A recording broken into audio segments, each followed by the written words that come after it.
Gibaligyang tag 29 pesos matag kilo nga bugas sa National Irrigation Administration 11 sa Davao City, gidagsa sa mamalitay.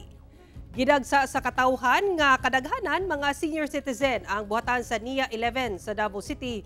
Human gianunsyo ang pagbaligya og tag 29 pesos nga matag kilo sa bugas.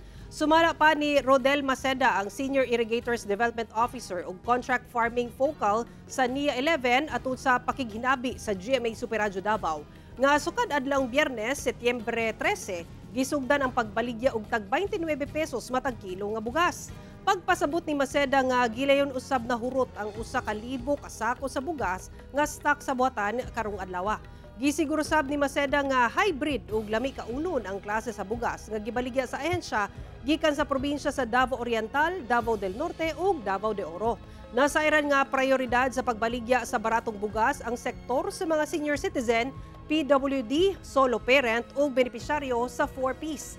Gipasabot sa buhatan nga mag-anunsyo sila pag-usab panahon nga duna na sab kini stocks sa mga baratong bugas.